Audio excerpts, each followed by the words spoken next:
Tapi ngerti ya maksudnya ya? Saya juga nggak ngerti tuh hakikat kucuk-kucuk kita, Pak. Tidak ngerti, tiba-tiba langsung nanya aja ke Nabi Yusuf tentang mimpinya. Enggak, karena ada pertimbangan tadi. Dia menanyakan ini kepada Yusuf karena dia melihat Yusuf itu orang muhsin, orang yang berbuat ada alasan.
Oke.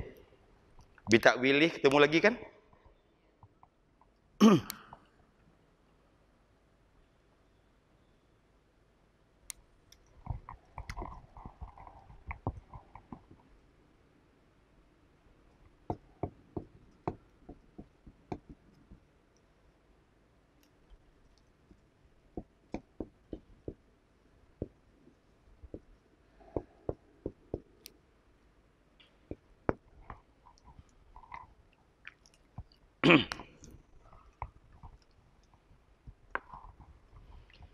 Sebelum saya jelaskan ini, saya hubungkan dulu cerita kita dengan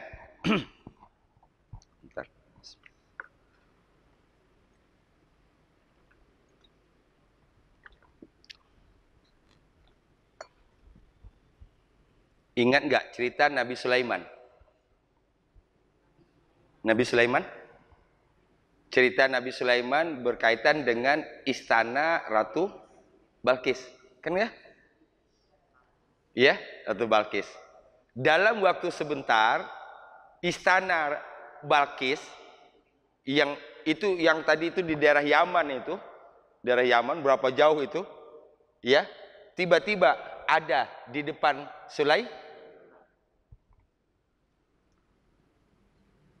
Nah, apa yang ingin saya sampaikan ini? Kalau bahasa kitanya begini, Sulaiman menjawab bahwa engkau benar memilih orang. Itu dulu nih. Konteksnya di situ dulu jawabannya. Engkau memilih orang yang tepat. Untuk apa? Untuk bertanya soal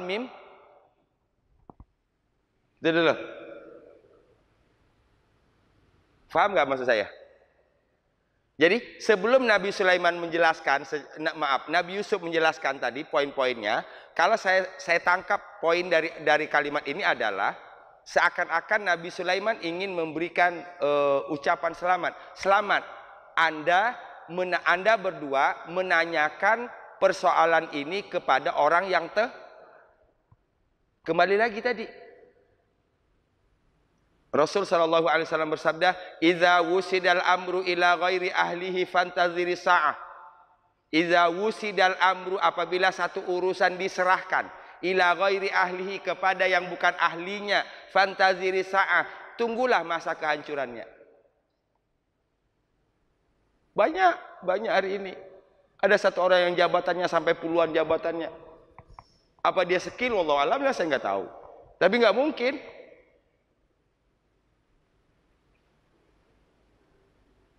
Nilai intelektual manusia itu semakin hari semakin menurun. Kalau dulu misalnya Imam Syafi'i, dia jago dalam tafsir, jago bahasa Arab, dia jago sejarah, dia jago fikih. Satu orang menguasai disiplin ilmu yang sangat banyak, dikuasai. Bukan tahu, dikuasai. Sekarang nyari satu orang skill satu saja sulit. Kan ini penurunan ini kan? Penurunan ini kita.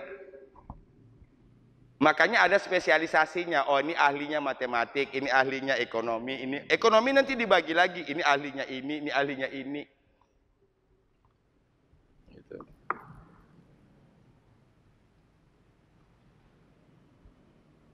Bapak Ibu sekalian yang dirahmati Allah Subhanahu wa taala. Nah, setelah kita dapat gambaran tadi, respon secara umum Nabi Yusuf alaihissalam, baru kemudian kita detailkan. Jadi cara memahami begitu. Apa kata Nabi Yusuf? Qala, Yusuf berkata. Sehingga kita tidak salah dalam memahami ayat ini. Kalau frame-nya tadi sudah ada di depan. Yusuf berkata, la ya'tikuma ta'amun. Ini yakti kata kerja. Kuma, kamu berdua, ini dua orang pemuda. Kalau ini kata kerja, ini subjek ta'am. Apa ta'am artinya? Oh, makanan. Ta'amu miskin. Kalau giliran ta'am, saya yakin insyaallah hafal. Iya? Kalau giliran ta'am insyaallah hafal kita, Pak. Makanan. Jadi kata Nabi Yusuf alaihissalam sebelum menjawab pertanyaan dua orang pemuda tadi, makanan, menerjemahkan dari sini dulu. Makanan belum datang kepada kamu berdua. Makanan belum datang kepada kamu berdua. Ini saya sederhanakan begini nih. Jarak antara tangan dengan mulut berapa jauh sih? Kalau kita nyuap, ya, jarak tangan dengan mulut berapa jauh sih? Seakan-akan Nabi Yusuf mengatakan, nasi yang di tanganmu belum nyampe ke mulut, aku udah selesai jawabnya. Ngerti nggak maksudnya? Saya ulang. Ini bahasanya bahasa tinggi ini. Nasi yang di tangan yang kita suap belum nyampe ke mulut, aku sudah jawab pertanyaan itu. Ngerti nggak maksudnya? Ini menggambarkan itu memang ahlinya Nabi Yusuf. Jadi tidak salah dia bertanya, gitulah. Ini yang saya maksud tadi. Dan mereka sudah menyebutkan, inna naraka minal muhsinin. Kami melihat engkau orang yang berbuat ihsan. Betul. Bahkan dijelaskan lagi oleh Yusuf bahwa nasi yang disuap ini belum nyampe ke mulut, atau gini, sudah masuk ke mulut, belum nyampe ke kerongkongan, pertanyaan sudah terjawab. Bahasa kiasan kan ini? Begitu mudahnya bagi Yusuf untuk menjawab, karena itu bidangnya. Kalau misalnya Nabi Yusuf disuruh dengan seperti Sulaiman, disuruh berkomunikasi dengan jin, komunikasi dengan burung, Nabi Yusuf nggak bakalan bisa. Ya, itu dia. Qala, Yusuf berkata, la ya'tikuma ta'amun. La ya'tikuma ta'amun. Makanan belum datang kepada kamu berdua. Turzaqonihi,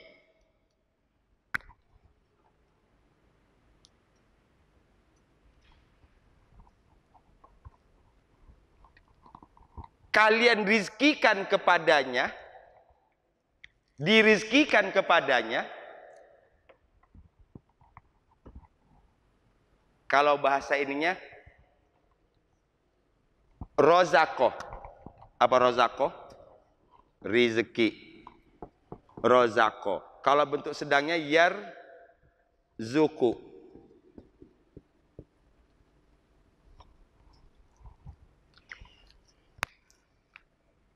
Tarzuku man tasya. Engkau beri rizki siapa saja yang kau kehendaki.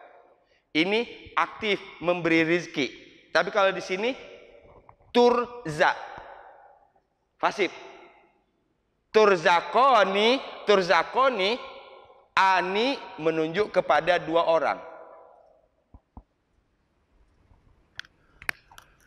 Kamu berdua diberi rizki atasnya. Ini masih jelasin ini. Turzakoni menjelaskan ta'am. Jadi sebut tadi la ya'tikuma ta'amun, makanan tidak sampai kepada kamu berdua, belum sampai kepada mulut kamu berdua, yang dirizkikan kepada kamu berdua. Ini penjelasan ini. Kenapa saya mulai dari penjelasan umumnya tadi? Karena ini kalau dibawakan ke bahasa kitanya agak ribet jelasinnya. Kalau diterjemahkan satu persatu, kalau diterjemahkan secara harfiah, makanya terjemah Quran itu ada terjemah harfiah, ada terjemah maksud. Ya. Nah, berkaitan dengan terjemah maksud ini kadang-kadang nggak nyambung-nyambung sama sekali dengan terjemahan harfiah. Gitu. Jadi, rezeki yang direzekikan kepadamu berupa makanan, makanan itu belum sampai kepada kamu berdua, melainkan naba'tukuma, ini aku, naba'tu, aku telah ceritakan kepada kamu berdua, bitakwili, terhadap takwilnya.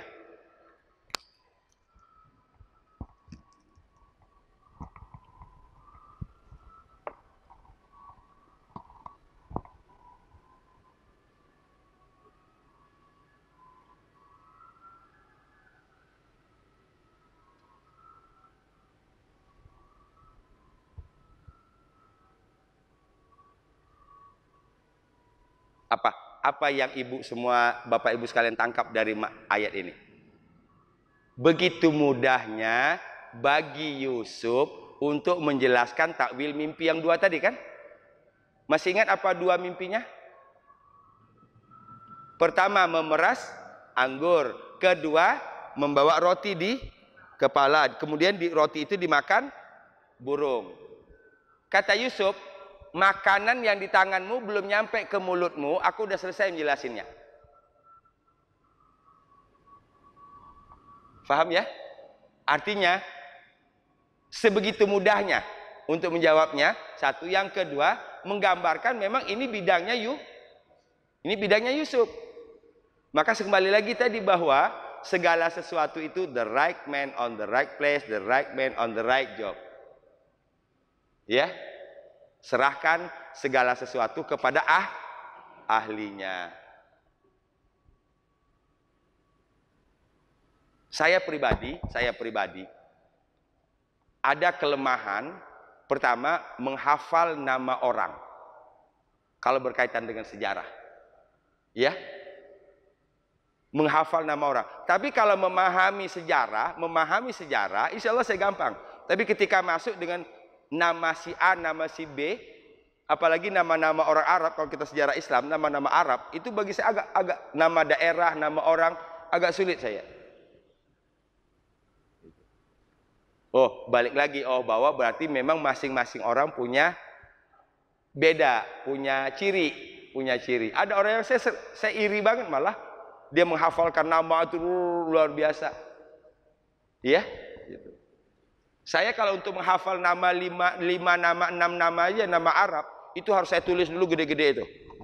Saya tulis gede-gede, saya taruh dulu di meja saya ulang lagi. Tapi berkaitan dengan misalnya konteksnya, memahami, insya Allah saya punya kemudahan di situ.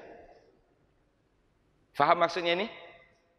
Maksudnya dulu kita ambil. Walaupun misalnya kata-katanya kalau diterjemahkan dalam bahasa kita ini agak membingungkan. Tapi kita ulang lagi lah. Qala, apa tadi? Dia berkata. Siapa yang berkata? Yusuf berkata. Qala, Yusuf berkata. La ya'ti, la belum atau tidak. Ya'ti datang. Kuma kamu berdua, dua orang pemuda. Belum datang kepada kamu berdua. Ta'amun, makanan. Turzaqanihi, engkau diberi rizki atasnya. Jadi engkau diberi rizki atasnya berupa makanan. Makanan itu belum nyampe ke mulut kamu berdua. Illa, melainkan nabba'tukuma, aku telah ceritakan kepada kamu berdua bitakwili, terhadap takwilnya. Itu kalau bahasa kita. Tapi bahasa kita nanti konteksnya arahnya jadi sombong. Mah gancil itu mah. Ntar belum keluar dari masjid juga udah kelar gitu. Pesan apa yang ingin kita sampaikan tadi? Itu tadi. Apabila sesuatu diserahkan kepada ahlinya, akan dengan cepat untuk menjawabnya. Kalau kita juga bingung kan, memeras anggur apa sih maksudnya? Bawa roti di kepala, kemudian roti dimakan burung. Apa sih maksudnya? Pasti kita buka literatur dulu, buka ini dulu. Karena bukan ahlinya. Gitu. Qabla ayyatikuma, sebelum datang kepada kamu berdua. Apa yang sebelum datang ini? Ta'am. Sebelum makanan yang diberikan kepadamu itu datang kepada kamu berdua. Nabi Yusuf sudah menyebutkan, dia sudah akan menjelas nabba'tukuma bitakwili. Aku telah menceritakan kepada kamu berdua terhadap takwilnya.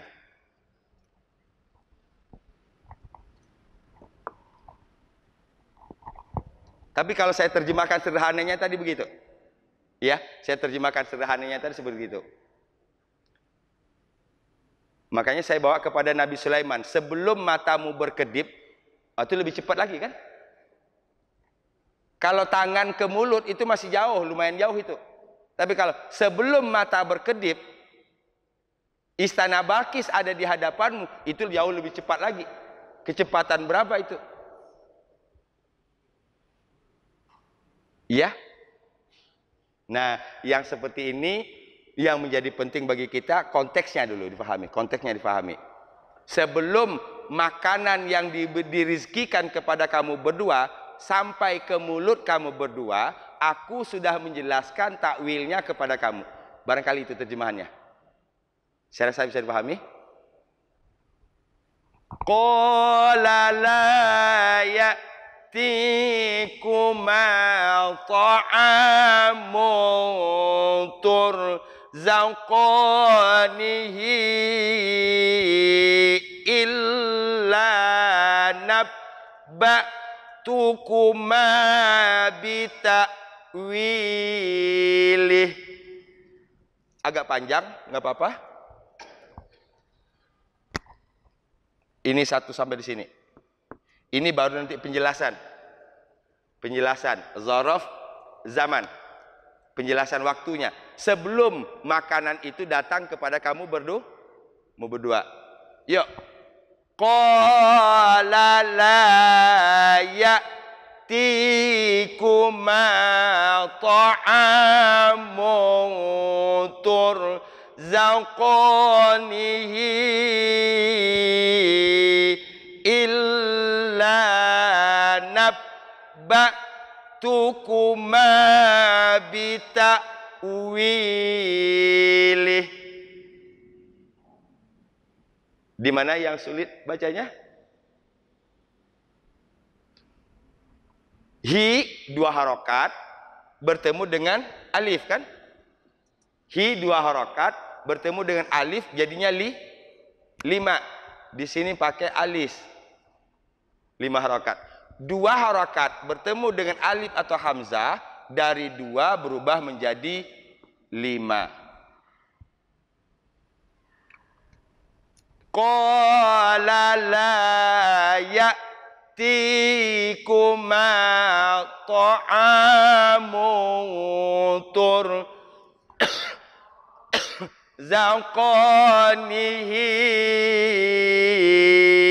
illa nabba'tukuma bita'wilih. Yuk, 1, 2, 3. Qala la ya'tikuma ta'amun turzaqanihi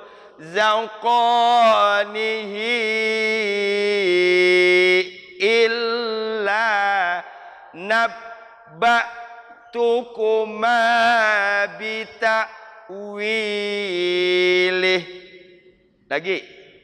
Qala la ya'tikuma ta'amun turzaqanihi illa nabba'tukuma bita'wilih. 1, 2, 3.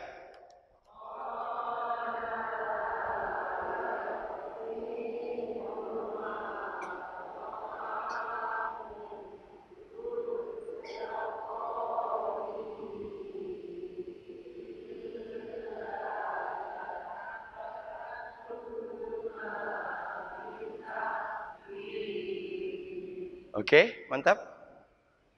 Illa nabba. Karena nabba tadi jelaskan bunyi huruf ba tasdidnya. Illa nabba tukuma. Nabba ini amzah, ini tasdid, ini ba, ini ta. Illa nabba tukuma bita'wilih. Lagi qala. Qala la ya'tikuma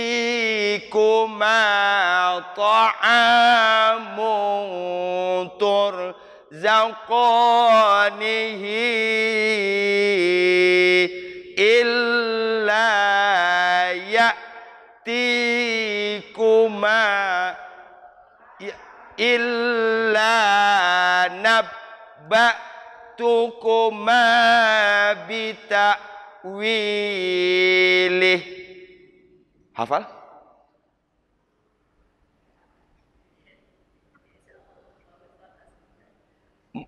Agak kata-katanya begini ya.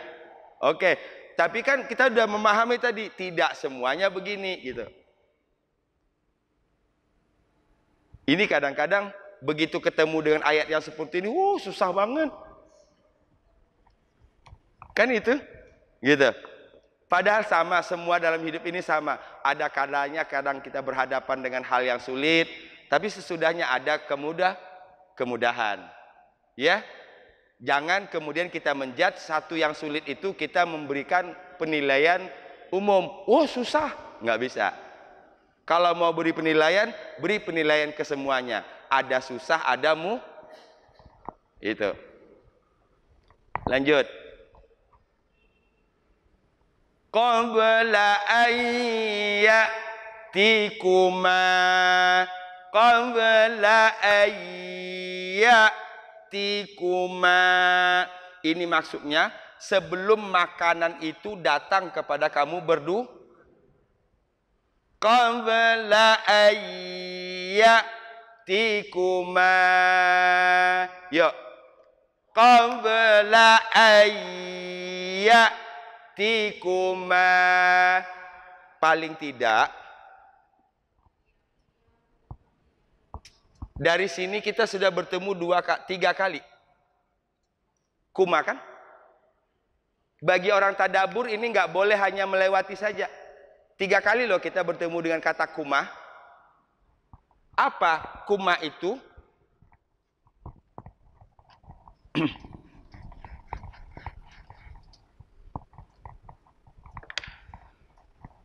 Misalnya kita buat kalimat. Kami menolong. Kami menolong. Atau aku menolong. Nasor tu. Aku menolong. Kalau aku menolong satu orang laki-laki, nasor tuka. Aku menolong engkau satu orang laki-laki. Kalau aku menolong dua orang laki-laki, nasor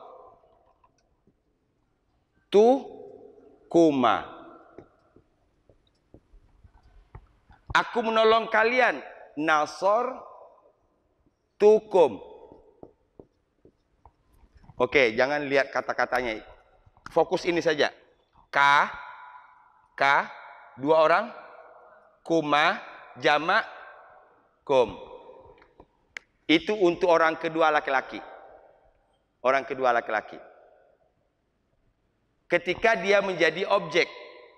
Engkau satu orang laki-laki, ka. Engkau dua orang laki-laki, kuma. Banyak laki-laki, kum. Ka itu berarti orang keberapa? Ini?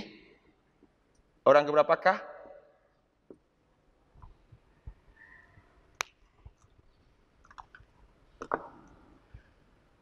Terakhir pesan saya. Yuk, pulang dari sini dapat bahasa Arab 3 ini udah hebat ini. Ya. Saya memanggil kamu, saya menolong kamu, saya memberimu. Apa lagi? Saya bertemu denganmu satu orang. Ka. Kalau dua orang laki-laki, kuma. Kalau banyak, kum. Kalau ini sudah paham, ibu buka Quran, cari kata kum. Kan yang paling banyak dalam Quran, kum. Iya kan? Yang paling banyak dalam Quran kita temukan kum ini. Nah, coba kum ini ubah menjadi dua apa? Kuma. Menjadi satu jadi ka. Dan ini tadi ingat, ini orang kedua. Sekarang kita sholat. Kita sholat. Iyyaka na'budu wa iyyaka nasta'in.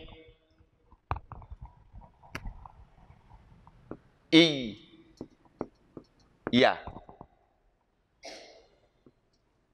Ka. Sama sama ini.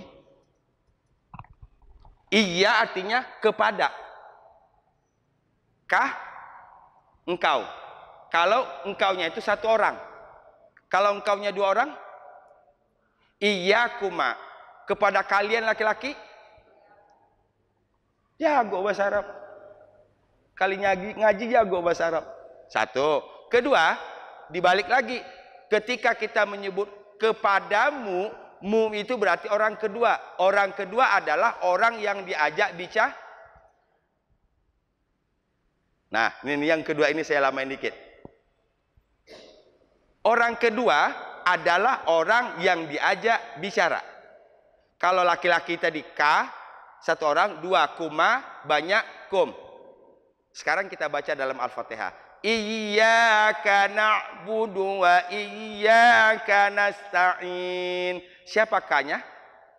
Allah. Berarti Allah orang keberapa? Orang kedua. Orang pertamanya siapa? Kita. Hadirkan itu. Ini kalau bahasa saya lagi. Saya ngomong dengan Bu Yaya. Saya orang pertama, Bu Yaya orang kedua. Berarti Bu Yaya ada di hadapan saya. Kalau saya ngomongin Bu Joko, berarti orang ketiga. Bu Joko nggak hadir hari ini. Orang ketiga. Berarti ketika kita mengatakan iyyaka na'budu wa iyyaka nasta'in, harus hadir dalam pikiran dan hati kita bahwa kita sedang berhadapan di depan Allah. Itu dulu. Itu syarat khusyuk untuk sholat. Kita merasakan kita hadapan Allah. Maka disebut tadi. Wa illam takun taroh fa innahu yarak. Kalau engkau tidak bisa melihat Allah, yakinlah Allah sedang melihatmu. Posisikan kita sedang dilihat oleh Allah Subhanahu wa taala. Bawa dalam sholat.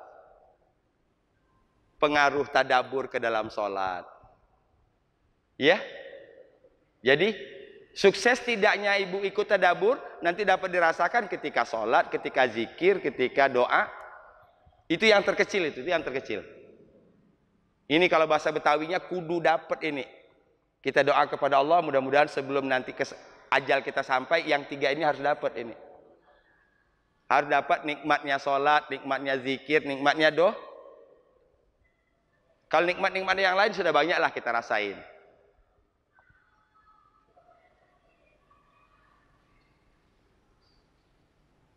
Fahim? Saya ulang. K, kalau bahasa Inggrisnya you. You. Tapi saya tidak tahu, dalam bahasa Inggris, you satu orang dengan you banyak beda nggak?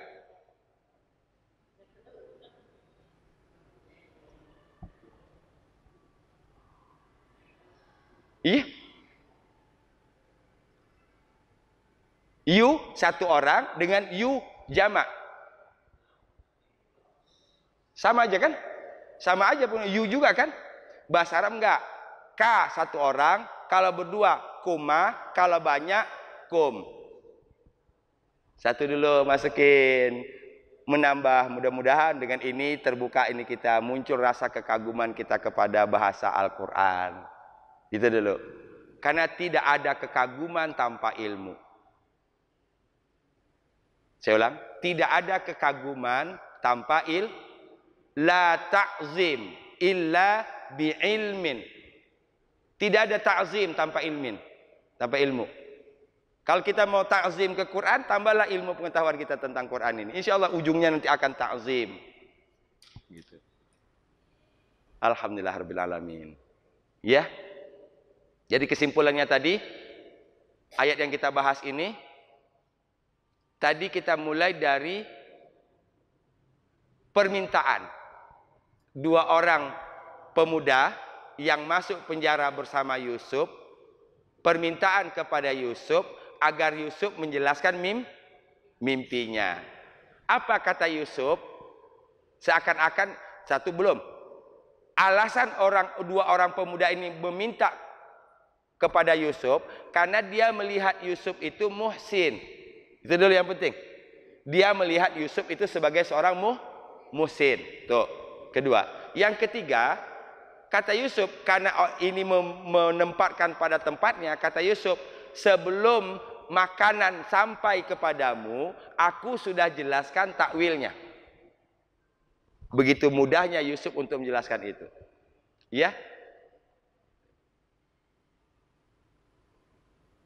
Insya Allah kita sudah bawa pulang, paham?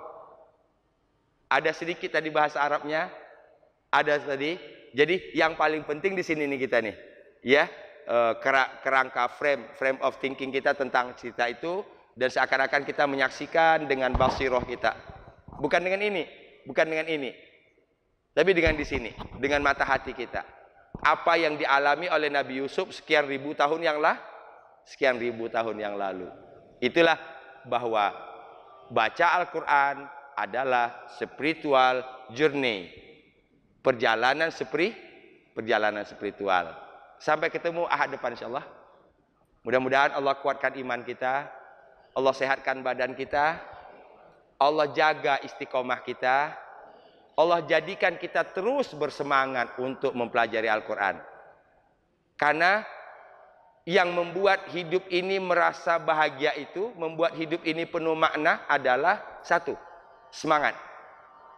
Orang kalau sudah kehilangan semangat, dapat dipastikan maka dia tidak punya makna, ya, dalam hidupnya. Kalau ingin hidup bermakna, ya, meaningful, maka yang harus dijaga adalah tetaplah mencari cara agar bagaimana caranya supaya tetap semangat. Taklim adalah salah satu cara kita untuk menjaga semangat ini. Ya. Ibu bisa belajar sendiri di rumah, bapak bisa belajar sendiri di rumah, tapi beda dengan di sini. Ada semangat. Mudah-mudahan dengan semangat ini hidup kita semakin bermakna. Amin. Ya rabbal alamin. Subhanaka Allahumma bihamdika asyhadu an la ilaha illa anta astaghfiruka wa atubu ilaik. wal afu minkum. Assalamualaikum warahmatullahi wabarakatuh. Alhamdulillahirabbil alamin.